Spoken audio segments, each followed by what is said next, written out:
I stared at the elegantly set dinner table, watching steam rise from the perfectly arranged Sunday roast. The familiar scent of rosemary and thyme filled our family's dining room. But tonight something felt different, heavier, like the air itself was holding its breath. "Emily, pass the potatoes," my father said without looking at me. His voice carried that stern edge I'd grown familiar with over the past few months. The one that suggested I was barely worth acknowledging.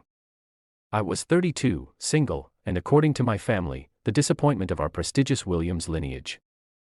What they didn't know was that I'd spent the last 6 years quietly building something they couldn't begin to understand. "Did you hear about Marcus?" my mother asked, her perfectly manicured hands gesturing toward my younger brother. "He just made junior partner at his law firm, youngest in the company's history." Marcus smirked from across the table. At 29, he'd always been the golden child, the one who followed the expected path: law school, prestigious firm, country club membership, everything our parents had mapped out. "That's wonderful," I said softly, taking a small bite of roast beef. I could feel their eyes on me, waiting for signs of jealousy or resentment. I gave them neither. "Speaking of success," my father began, placing his fork down with deliberate slowness. "We need to discuss the house situation." My stomach tightened. I'd been waiting for this moment. 6 years ago, when I left my corporate job to start my own real estate investment company, they'd laughed. Called it a phase. Said I'd come crawling back when reality hit. Instead, I'd worked in silence, building a portfolio that now included 12 properties across 3 states. But they didn't know that. They thought I was barely surviving, living in the old family home out of their generosity, the same home my grandmother had left to me in her will, much to everyone's shock. "Emily," my father continued, his voice growing harder. "Your mother and I have decided it's time for a change. Marcus needs a proper family home now that he's making partner, somewhere to start his own family."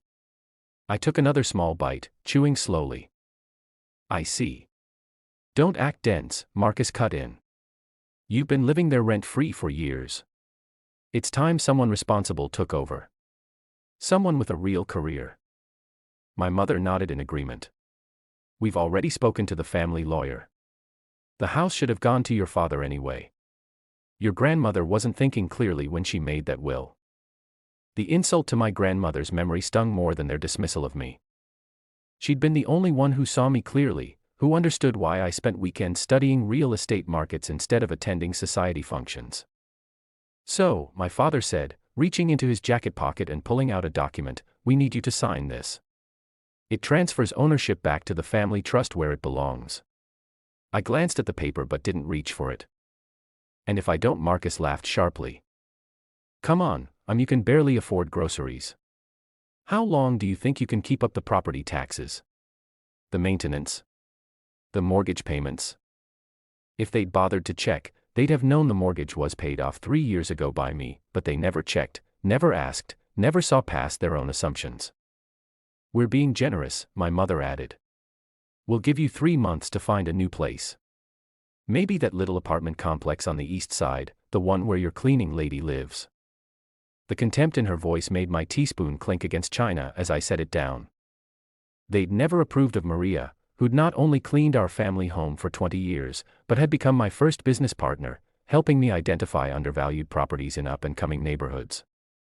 "The house belongs to me," I said quietly, "legally and morally." My father's face darkened. "Then you leave us no choice." He stood up, his imposing frame casting a shadow across the table. "Leave your keys and get out. This house belongs to the family now. We'll handle this through our lawyers." I looked at each of them in turn. My father, rigid with authority, he assumed was absolute. My mother, lips pursed in disapproval she'd perfected over years. Marcus, practically glowing with anticipated victory. Slowly, deliberately, I reached into my purse and pulled out my house keys, the same keys my grandmother had handed me on her deathbed, along with a whispered piece of advice. Sometimes silence is the best strategy. I placed them on the table with a soft clink.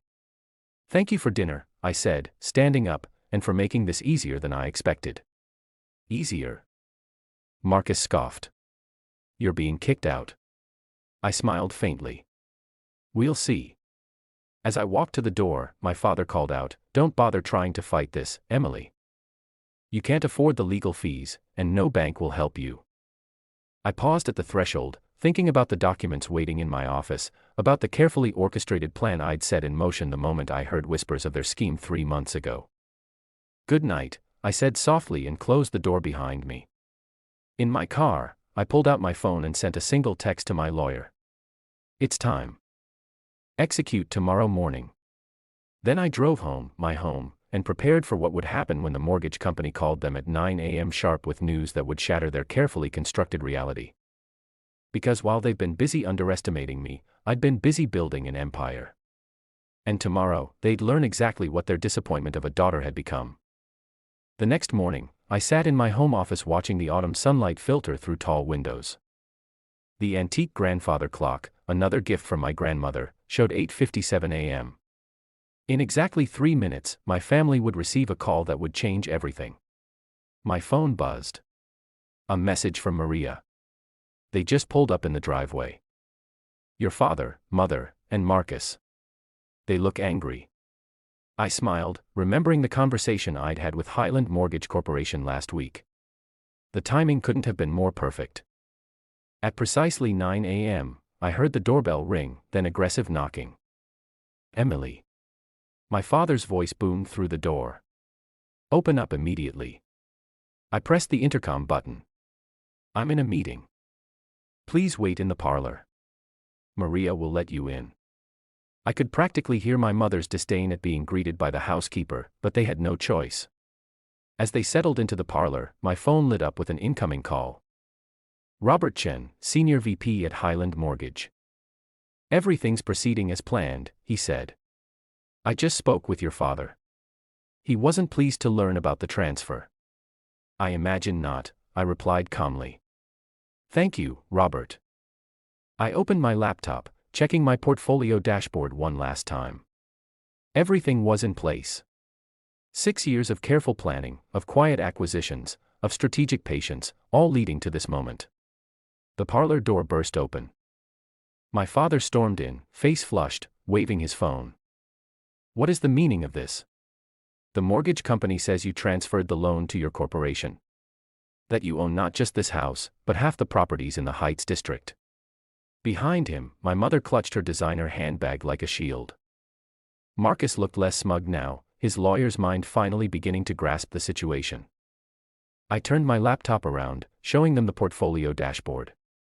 "Would you like to sit down? This might take a while to explain." "Explain what?" Marcus snapped. "How you've been deceiving us." "No," I said quietly. "How you've been deceiving yourselves." I pulled up the first document, the original deed to our family home. "When grandmother left me this house, you all assumed I couldn't handle it, that I'd fail. What you didn't know was that she also left me her real estate investment guidelines, her strategies, her vision."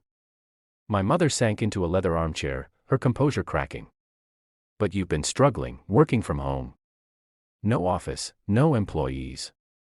I clicked to the next screen, a satellite view of the Heights district with properties highlighted in blue. "Those aren't signs of struggle, Mother. They're signs of strategy. Every property in blue belongs to Williams Capital Investment Group, my company." "Impossible," my father whispered. "That's nearly 40 properties."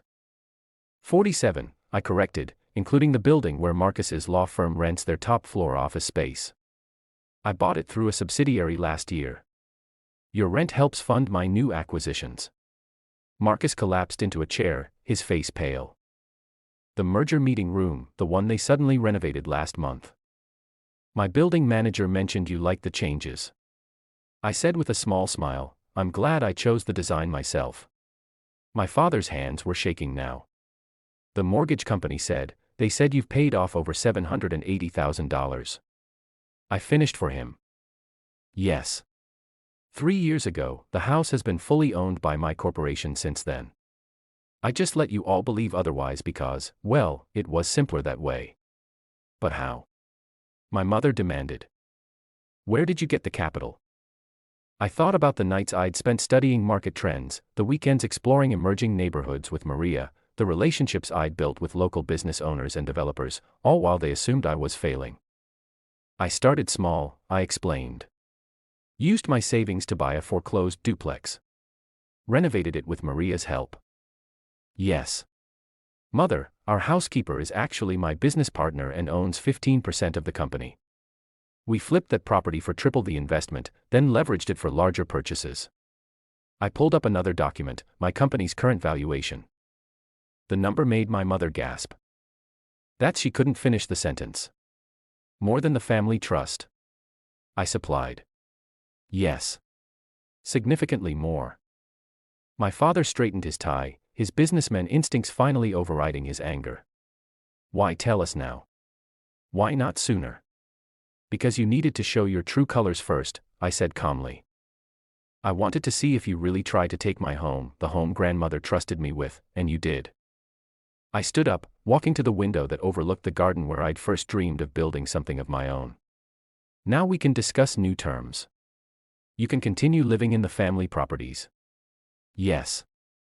I own those too, but with formal lease agreements, market rate rent, professional terms. You charge your own family rent? My mother asked incredulously. The same way you were ready to make me homeless. I turned back to face them. Yes. Business is business, isn't it, Father? That's what you always taught us. Marcus stood up, straightening his expensive suit. The family lawyers will already know. I cut him off. I hired them last year when I acquired their building. They work for me now too. The silence that followed was deafening. Years of assumptions, of dismissals, of quiet condescension, all shattered in a single morning. My father was the first to speak again. What do you want? Respect. I said simply. Not as your daughter. You've made your feelings clear on that front. But as a businesswoman who's built something substantial, something real, I handed each of them a folder containing new lease agreements for their respective properties. You have until Friday to sign. After that, we can discuss alternative arrangements. And if we refuse, Marcus challenged, though his voice lacked its usual confidence. I smiled, remembering my grandmother's words about silence and strategy. Then I'll have to give my other tenants first right of refusal on those properties. I believe your law firm's competitors have been quite interested in that top floor office space. As they left my office, folders clutched and shaking hands, I heard my mother whisper to my father, "Did you know? All this time, did you have any idea?" "No," he replied, sounding older than I'd ever heard him. "We never really looked." I sat back down at my desk, letting out a long breath. Maria appeared with a cup of tea, her special blend that had gotten me through countless late nights of planning. "They finally see you," she said, placing the cup beside me. I nodded, thinking about the long journey from that first small duplex to now. "They see the power," I corrected. "They don't see me yet, but maybe now they'll start looking." My phone buzzed with messages from other property owners in the Heights, eager to discuss acquisitions. The empire I'd built quietly was about to become very visible. But first, I had a company to run, tenants to meet, and a grandmother's legacy to honor. The family drama could wait. After all, I had all the time the world now and all the power too. 1 month after the confrontation in my office, I stood at the window of my newly opened headquarters in downtown Chicago, the entire top floor of the Morrison Building, another recent acquisition. Offered a panoramic view of the city I'd slowly been reshaping. My phone buzzed. A text from Marcus. "Can we talk?" Alone. In the weeks since the revelation, my family had processed things differently. Mother had taken to calling daily, oscillating between apologetic reminiscence and thinly veiled attempts to understand my sudden success. Father had retreated into stoic silence, signing the lease agreements without comment. But Marcus had been suspiciously quiet. "Come by the office at 2. I texted back. Sarah, my executive assistant, appeared at my door. "The Henderson Group is here for the merger discussion." I nodded, straightening my blazer. Sent them in. The meeting went smoothly. They'd been trying to acquire one of my smaller properties for months. Now they were selling their entire portfolio to me instead. Funny how quickly things change when people realize who really holds the power. At precisely 2 p.m., Marcus arrived. He looked different, less polished, more human somehow. The swagger was gone. "Nice office," he said, glancing around. "Better than my firm's." "Your firm's lease is up for renewal next month," I replied, gesturing for him to sit. "We should discuss that too." He sank into the chair across from my desk. "That's partly why I'm here. They're making cuts. The merger fell through after the clients learned about the ownership changes." I studied him carefully. "And I'm being let go," he admitted. "Apparently, having your landlord as an estranged sister isn't great for business." I leaned back, letting the information settle. "What do you want, Marcus?" He ran a hand through his hair, a nervous gesture I remembered from childhood. "Understanding, I guess." "How did you do it?" "All of it. Right under our noses." I thought about all the family dinners I'd sat through, listening to them praise his accomplishments while dismissing mine. All the hints I'd dropped that they'd ignored. "I learned from grandmother," I said finally, "not just about real estate, but about patience, about letting people underestimate you while you build something undeniable." "She always said you were different," he murmured. "Special." I just thought. "You thought she was being kind to the failing granddaughter." I finished. "Everyone did." That was useful. I opened my laptop, pulling up a document I'd prepared weeks ago, waiting for this moment. "Your firm isn't failing because of our family drama," I told him. "It's failing because their business model is outdated. Their client acquisition strategy is weak, and their market analysis is surface level at best." He blinked. "How do you know all this?" "Because I've been studying them for years. Just like I study every tenant, every competitor, every potential opportunity." I turned the laptop toward him. "This is a preliminary analysis of where they're bleeding money and how to fix it." "Why show me this?" "Because I'm offering you a job," I said simply. "Not out of family obligation, but because you're smart when you're not blinded by ego. I need someone to head our legal department as we expand into new markets." The shock on his face was almost comical. "You want me to work for you?" "With me," I corrected, "as an equal partner in the legal side of the business. But understand something. This isn't about family. This is business. You'll earn your place, or you'll lose it just like anyone else." He stared at the contract I placed before him. "Does father know about this offer?" "Fava doesn't make my business decisions anymore," I replied. "Neither does mother or anyone else. That's the first lesson you'll need to learn if you accept." Marcus picked up the contract, reading it carefully. His lawyer's instincts hadn't completely abandoned him. "The salary is less than I make now," he noted. "The base salary is," I agreed. "But the equity compensation is significantly higher." Another lesson: build ownership, not just income. A small smile tugged at his lips. "Grandmother taught you that too." Among other things, I stood walking to the window again. "She taught me that real power isn't in what you show people. It's in what you build while they're not looking." He signed the contract without further negotiation. Another first. As he left my office, he paused at the door. "I'm sorry, Emily, for everything." "I know," I said quietly. "Now prove it by helping me build something even bigger." That evening, I visited grandmother's grave, placing fresh flowers beside her headstone. The autumn wind rustled through nearby trees as I sat on the small bench we'd often shared. "You were right," I said softly, "about everything, about letting them think what they wanted while I built what I needed, about patience being more powerful than pride."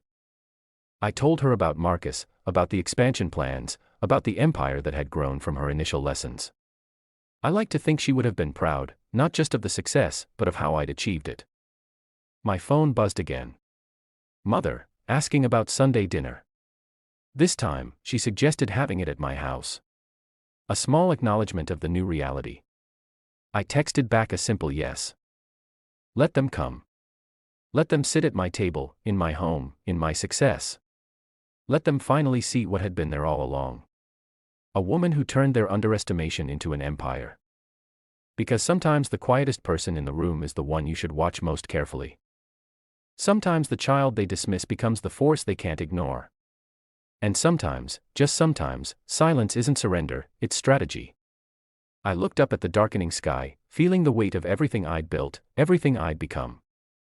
"Thank you, grandmother," I whispered, "for teaching me the power of being underestimated." Then I walked back to my car, ready to continue building, growing, leading. Not for them anymore. Never again for them, but for myself and for every other person who's been told they're not enough. Because I wasn't just Emily anymore. I was the CEO of a real estate empire, the owner of half the city's prime properties, and living proof that sometimes the best revenge isn't in what you say. It's in what you build while they're not looking. Share your thoughts in the comments section. Thanks for your precious time. If you enjoyed this story, then please make sure you subscribe to this channel.